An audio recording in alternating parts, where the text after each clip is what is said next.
Nous to appelé service à renseignement azali ba donner na ba audio. Na comme na doute que Kabila kozo nga osubu. Numéro na otu kotanga awa. Yango ne numéro na obenge. Yenda dénominateur commun ba planification ba coup d'état. Dieu na ebisa bino premier épisode. Premier cercle. Bomoni si c'est que auto yamba deux ambassadeurs na mengonga moko.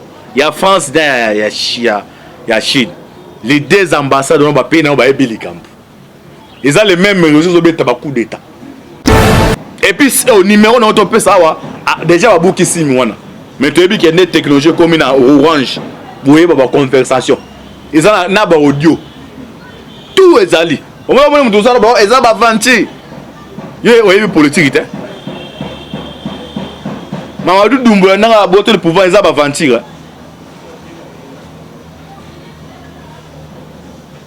Oh, azebe président a ya IDP c'est makambo. Yango bande kapoto de na ibisa bino bino bolanda biso. Un monsieur aux docteur soki en droit. Mais ngai nja pesa ba capacité mon so yo kamoko chat embete. Na ibisa no makambo jama kabunda ko désarmement. Et à qui so que non baza c'est pour la cour direct. Pour kabundi côté en maturité pour tirer dans maturité té. Alors vous avez un secret état bimisango. Des bah c'est pour la courte joie. Alors bah combattre IDPS. Bah combattre bah c'est pour la tirer la présence et puis mais bah c'est pour la tamuke. Il y a ça qui n'a pas créé information. Mais dénominateur comme central et information tout y a plan c'est François Biya. Bonjour, bonsoir la bande. Nyonso la voix céleste. Mbote na bino mbote bozali ebele. Partout dans le monde, vous avez vu par la internaute. Niveau États-Unis, son beauté, en Europe, Magui na Belgique. Siwa Mbanja, ma pauvreté en Suisse. Vous avez en Asie, Océanie, en Afrique. Sans oublier en République démocratique du Congo. C'est toujours votre humble serviteur, Moïse Mao Kanchiba, Nimiso Bodingaka. Tolo bate automation ko pesa bino ba information ba actualité tout ça la ba analyse ya politique ya RDC en temps réel boyeba toza wapi tozo kende wapi tokosuka wapi. Merci mingi de quoi c'est ma caméra John Maboki Bende de ko Alvin Biale signaturel Sissi Mboko la fitima de Masiarande to ba toujours lola les ako futa c'est matoko loba zamba botoko zoyer wapi ndenge na prometaki bino lelo na ekopé sa deuxième partie deuxième épisode il y a dossier ya coup d'état et puis ça veut mettre que non Antibal azangolo azalakati ya mai na kati ya mai wana bangando bazali mbisa ndenge bazali alors so amoni nyamo moko azako bela abina mukila osinebile bato osala libanda ya mai bocha etembete passé dans la carte ya mai yona awa l'autre fois après ça le premier épisode il y a dossier à coup d'état au monde arrête tous attend les apports tous ba éléments nyos la voix céleste des moi chaîne ya liboso na YouTube au mingi to wande ko réveiller moko komelanga mabino ba coup d'état bolobaka ba information bozwaka wapi. Même si on met pour makambo ya politique na balle na musique ça différent. Même na classe ba partager ba connaissance. O asi o aza docteur, o aza infirmier, o aza enseignant, mutu mo ayiba nyo sazate. Yande mo makambo za awa.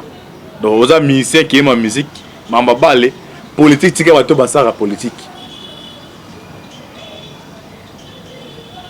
Boze bandenge mboke za otambola. Tentative à coup d'état ou azali non bien les coordonnateurs à renseignement RDC. Pourquoi tu vas bien les coordonnateurs yende DG Mayaka na rapport et pas naï en na rapport et pas naï il y a qu'à PCT président de la République alors as impliqué et ba monsieur ndo bomba rimem bolandi porté par le chef de l'État la RTNC makambo ezali sérieux.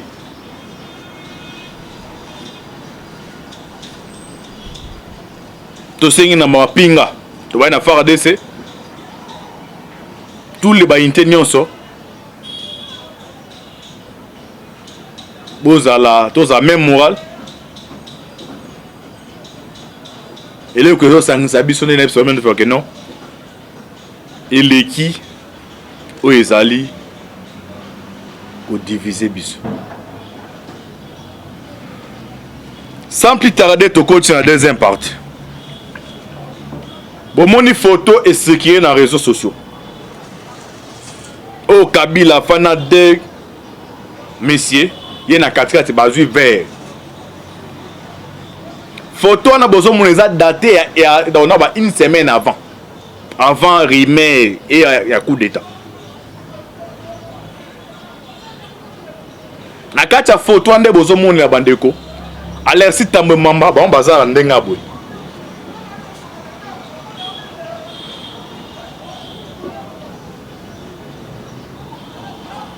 nam émissaire moko ya Kagame na photo bozo mono bakangi boy déjà photo ba se rencontre mais na kati ya réunion ba dani ba tambwe pardon tambwe mama bazaki na kati ya réunion na kati ya réunion bit ezaki moko dossier à coup d'état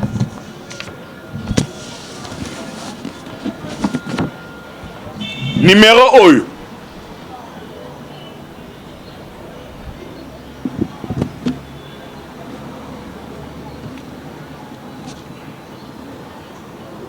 numéro O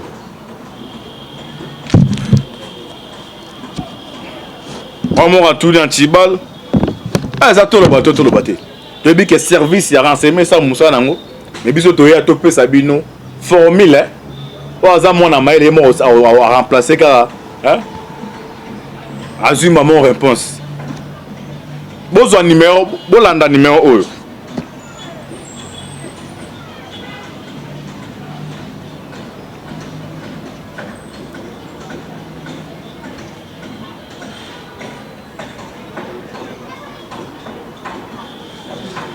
ok j'espère que va musu basa nango au moins numéro oyo 089 60 73 187 089 60 73 187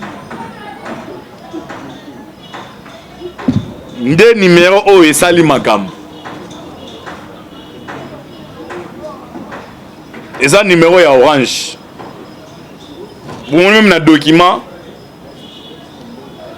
oyo AG ya aner atineli réseau Vodacom azolo baboué eza sous forme de réquisition alobi nous de l'ANER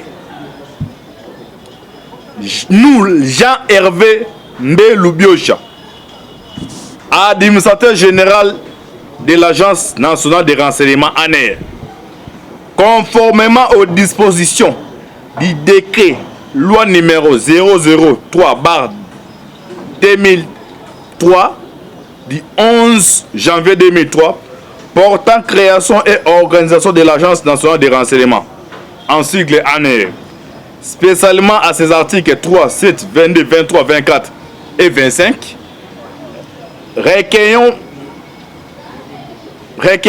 Monsieur le directeur général de la société de communication Orange à Kinshasa, à l'effet de remplir pour des raisons impérieuses de sécurité d'État les devoirs ci-après.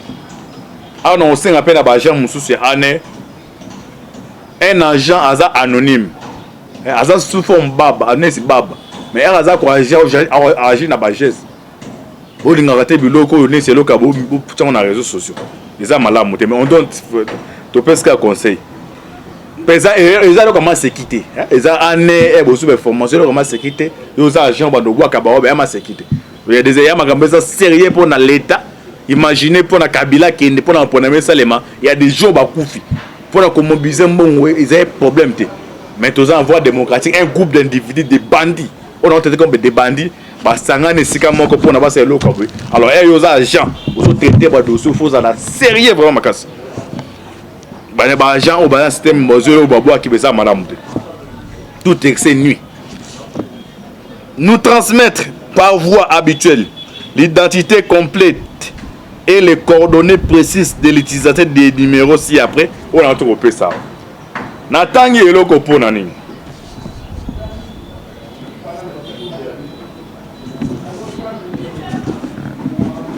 Tshisekedi ake na Brazzaville.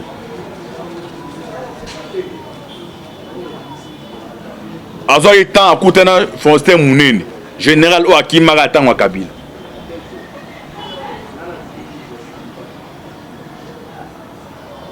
Bande umusuba baki maintenant pourquoi Tshisekedi azoi temps kotika François Beya. Présence ya Beya na débit à pouvoir Tshisekedi. Et pourtant il peut impliquer pas Tshisekedi. On a moi tout un petit ngaloba na répété. Présence ya François Beya attaqué conseiller spécial à matière secrétaire Tshisekedi à chef d'État. Et pourtant il implique. Malgré moi na moi yo aobunga bumba na souka. Pourquoi le belo kwana? Bolanda tweet na loba ya Kalev Mutom wa ane. Aloba ki na kati ya Kabila ba traite ezebeli. Le bon le na François Beya. Donc présence ya Beya et pourtant qui quelques informations pas Tshisekedi. Oh pour les c'est profitable. Malgré il est devenu un traître.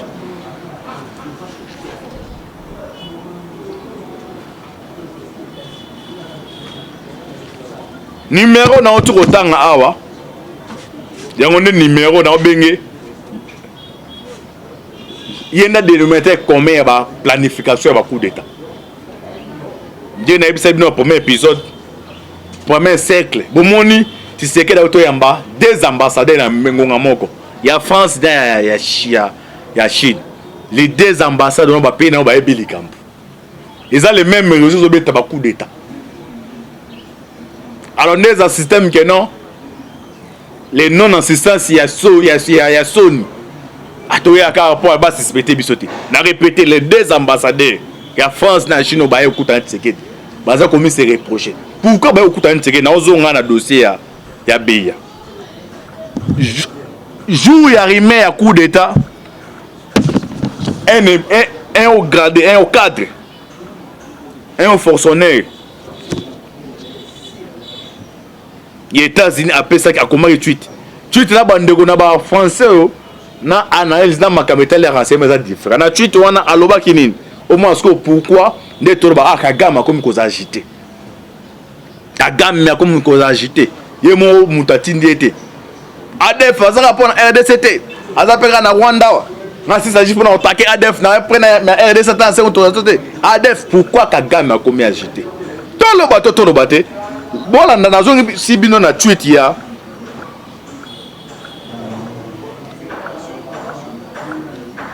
Émissaire moko aux États-Unis.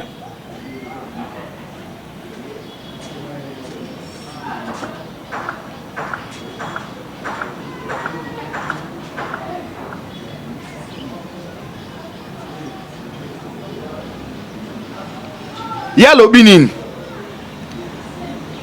Eza jour rimé zo tambola. Alobi boy. On ne s'ennuie jamais en RDC. Quand c'est qui Dr John Peter Fan. On ne s'ennuie jamais. Aza ko s'adresser na Chine et la France. Pourquoi Aza ko s'adresser na Bango? Tozu François Beya d'abord conseiller spécial en matière de sécurité. Aza na avantage belé. Taka muto aza pantro ya anena patro ya DGM. Aza na influent ma casse. Alors, nini on va garantir Andi Mako trahit Tshisekedi. Parce que na coup d'état tout militaire à Salaga, militaire on va pouvoir.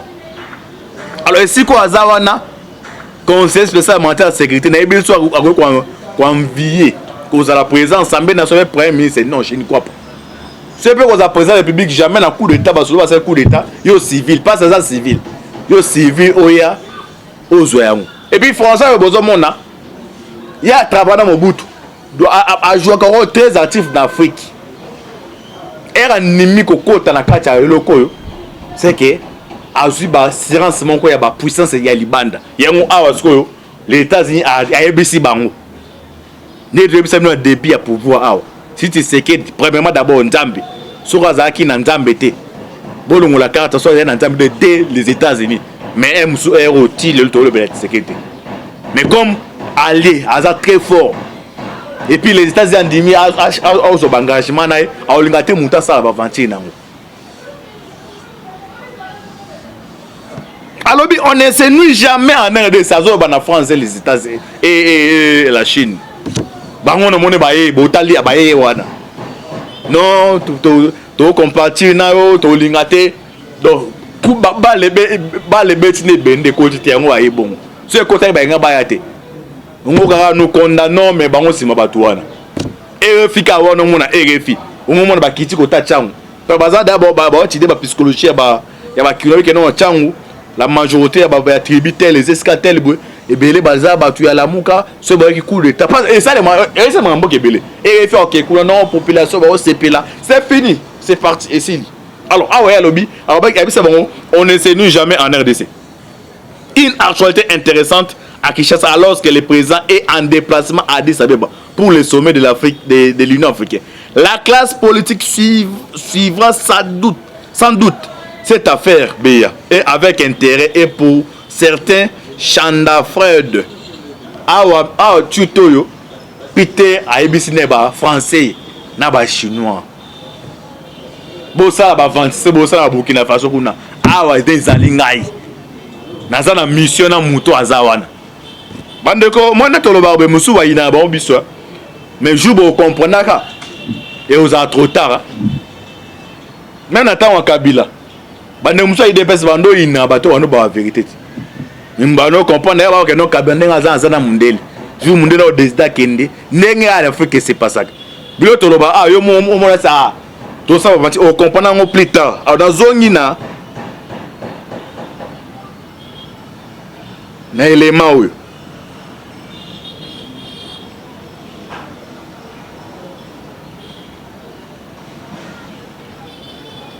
Les dessous des cartes parce que tisikoyo na nous français be à l'obité. C'est ba tourner ka non nga mutu na loba na opé sa rapport devant les chefs de l'État. Boti ba qui va nommer remplaçant nae neto appel à service à renseignement azali ba donner na ba audio na comme na doute que Kabila kozo ngosub parce que au bantier siko Jacques-Claude Boukassa doye premier arrêt aux oies ba vieux matasu ya ba privé matasu na ba loingete et le François Bando facilitant au Kabila puis ndengezawa ndengo tatu on tala ngai so ebi koza impliqué na kati ya makambo moi obima oso ezate mamna oloba na yebisa no ezanti bal to loba te na imamba na za koloba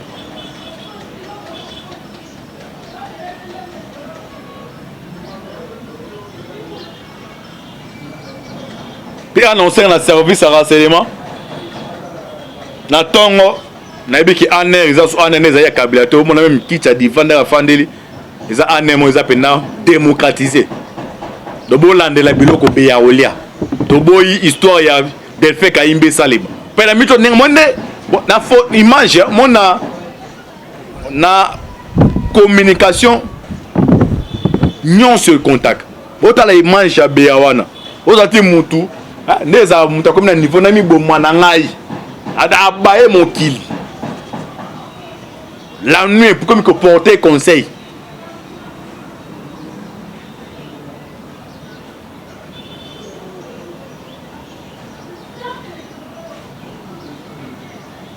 les dessous des cartes au deuxième épisode habite que qui n'a mis na cinquième partie bon là on a dessous des cartes au bandeko les dessous des cartes les 6 raisons qui ont poussé François Béa à s'opposer à la nomination de général Foncé Mounen à la tête de la FARDC. Les murs ont des oreilles.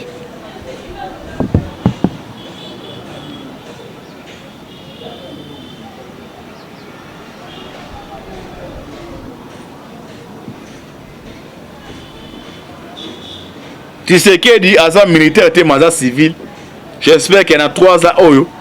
L'espérance au Américain basé dans le pays. Comme de comprendre des armées en RDC n'engagera. De comme ça on a patriote au défendre des cols. Félicitations sous Mingina JR. Dans général au Cameroun, général Christian Chiwewe, n'a pas une union sur la FARDC.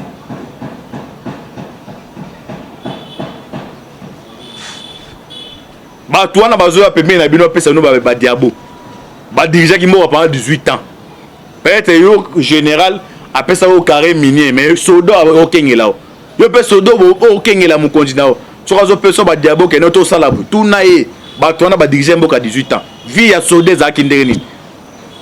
Na ba kan ba soda kabila tiki bango ndenge nini. Mais avec avènement Tshisekedi ata changer vie na bino nenge izale ya malamu pomate mais au sata za na volonté na ya basoda. Là il faut pour la deuxième fois d'autres occasions okuta na ye. Ah bah que non na tala na TV na mona ba combattre des personnes que non Tshisekedi datiki biso nga d'abord premier do. Wana azolo ba mamna lobo boyi. Et ba combattre ba Tshisekedi na za chef d'état. Na on t'a d'abord vie à baso bato ba kengela nga basoda. Donc on a tellement bido est-ce basoda on aza comprendre mambo muto azolo baboyi. On a tellement on a kata mutema na. Parce que yon na okosa. Landa ba 6 raisons. Les 6 raisons qui ont poussé François Béa à s'opposer à l'honorable général Mouneni à tête de la FARDC. Il y a Liboso. Félix Tshisekedi devenant de plus en plus puissant avec des officiers nationalistes de père et de mère à ses côtés. Tu as na kati ya FARDC. Ton bon tour la bilo monsieur comme non. Yo tinda batu on esprit séparatiste. Ah comme moi pena que no batia ba sodo papa na mamodo RC Munduki. Azo bunda pour l'école. Day. Joseph Kabila sera indisposé avec la présence de Mounene qui est son ennemi, Jiré. Il sera obligé de quitter la RDC. Kabila bimi na Afrique du Sida. Ava bima. Moi sur on va en aéroport. Abengi na présidence. Abi que non. Mouto Kabila voyage na 8 personnes. Abi non, abi mata yemoko. C'est François Béa, il mutazu intervenir. Paye babi kaza conseiller chef de l'état soit lobby de ba isika ba bang. Intervenir Kabila bina batouana. Donc déjà main chez Zara qui entre bango. Bébé que non avant à ce ça il faut ubim.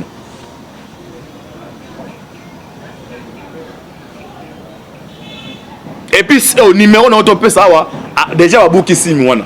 Mais tu as vu qu'il y a des technologies comme une orange pour y avoir conversation. Ils ont na ba audio. Tout est allé. Au moins on nous ça ba ils ont ba vanti. Yé ouais politique hein. Mamadou Doumbouya n'a pas boté le pouvoir ils ont ba vanti.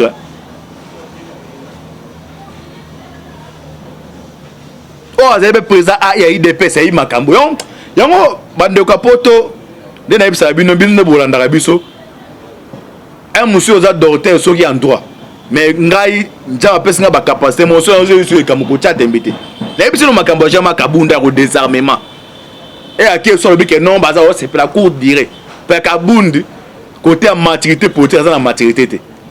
Alors vous avez un secret état bimisango. Des bah c'est la cour toujours. Alors bah combattre IDPS. Bah combattre bah c'est la tirer la présence et puis même bah c'est la tamuke. Il a zaki na ba créer information. Mais dénominateur comme central les informations tout à plan c'est François Béa. Le que Soviet c'est que dit renseignement extérieur entre autres Mossad y compris dans centrale internationale agence des bah PC information que non ta ke bana muto. na ba pays ne sa ba Corée du Nord na ba Japon ba au kato pena kingo parce que on trahit Tshisekedi on trahit une nation. Imaginez RDC moi li ba ebo ça ba comparaison faut ba RDC ça entouré na 8 pays na frontière na biso. On supposait que coup d'été betama na Kinshasa na ngonga o na RDC. Les conséquences ils ont payé aux Zinga wa. Et on peut se dire que Guinée Burkina Faso bon parce qu'ils sont différents na ao. Libri na ngwa o les États-Unis avec investir a signé coopération bilatérale ngwa o bitumba na planète ne monde de kendela. Si na ebisa non l'autre premier épisode que non chef à département peut-être que non amuna bitumba mo wa 3e guerre mondiale ezakoya. Il faut les Américains va se préparer. Alors elle a choisi d'aller dans niveau Afrique. La mission de coup de tir na minute tous les pays vont être fragilisés. Et comment tu vois faut pas qui dit bon ça arriver situation. Et comme une longue histoire et comme Américain faut le cabaler ba ya pour récupérer des longues histoires. Na minute puissance moko to ça ko lingi à moins que za ba France na ba Chine ne ba kekuna ba comme ça non tous même moral. Troisièmement, le plan de balkanisation aura du mal à se faire exécuter avec un fonctionnaire monétaire nationaliste qui est rentré en exil grâce à Félix Tshisekedi. Les officiers rwandais et burundais invités au sein de la RDC seront mis hors jeu. Kagame aurait perdu tous les contrôles de la RDC. Voilà l'élément baba que non Tshisekedi a travaillé dans Mouneni. Directement coup d'été ratamé. Na de parti suko ba to musu ba to ba musu baza aw. On doit se un service à renseignement pendant beaucoup de ça. Pour renforcer la sécurité dans la frontière. Pour nous y a tabatouade.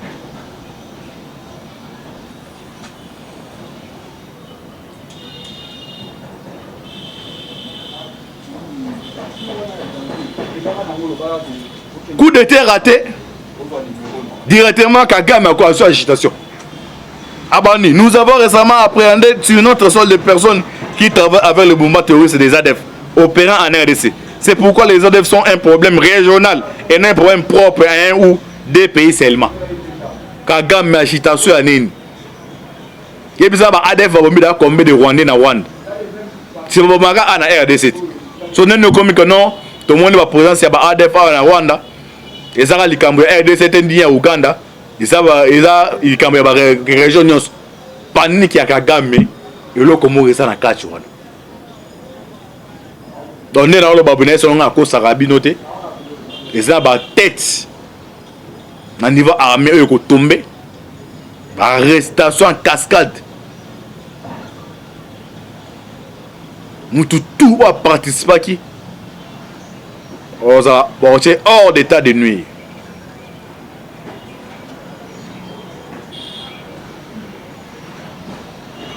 Nous sommes dans AI, la sécurité autonome Sika.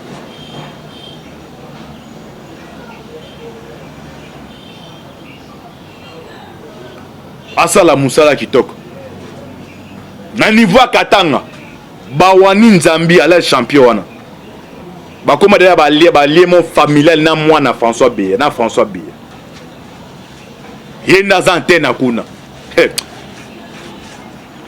AG Mbelu Moussala Kitoko eloko no ezone bande pe na suka na yango andimité ke Kabila ozongo so ozongo bezande pour na arrestation na pendant entrer à Koluka ko mener banquette na ba conversation seulement entre Tshisekedi et na procureur à ces pays basoli nini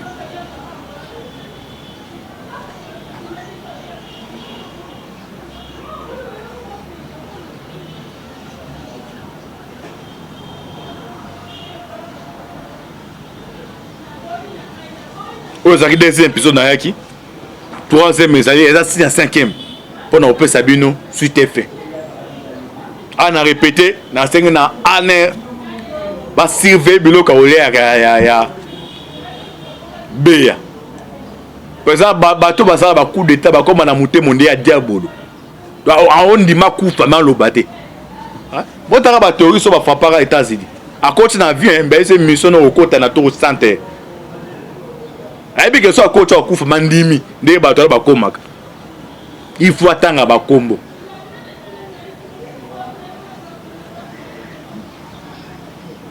ba wa libanda o baza na kacha yo poza na kat inti la okima pendant que ça dans service à contrôler ma camions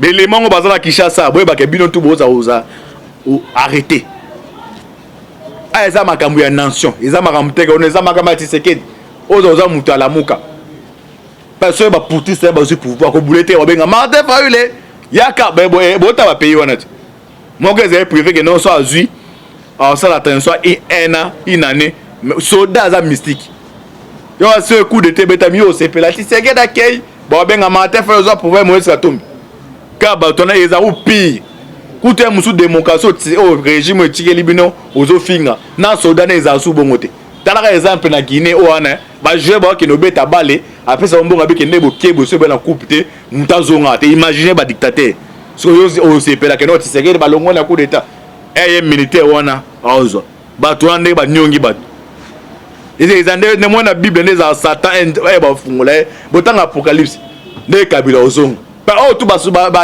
officier non so ba biloko ba ta kabila donc ba so ba vraiment solo kabila ozania wate me ya ko pesa ba modo ba ordre ce ko ozonga ndenge diable ozonga e ba fungula na chaîne to bande ko boza libanda ba diaspora o boza pe na kachawa to konje ko prier makasi des sommet faut que non ce qui nous unit est plus fort que ce qui nous divise. C'est la République démocratique du Congo. Ce qui nous divise c'est l'appartenance. Alors si vous comprenez eux sangisa biso les Congo et les causes au Kabola Congo ya Tshisekedi ya Kasavubu ya Lumumba ya Kizinga et ça les émerger. Là on passe à deuxième épisode, troisième épisode des allées on aura toujours dossier coup d'état. Ça pas la bino c'était toujours votre thème de serviteur Moïse Maoka Anchibal. Merci de voir sur ma caméra. John Maboke Bene. Beau s'abonner massivement dans la voie céleste pour ne pas continuer Kolanda. Information Boka en temps réel. Zambe Apambolabino. Affaire à suivre. Ciao.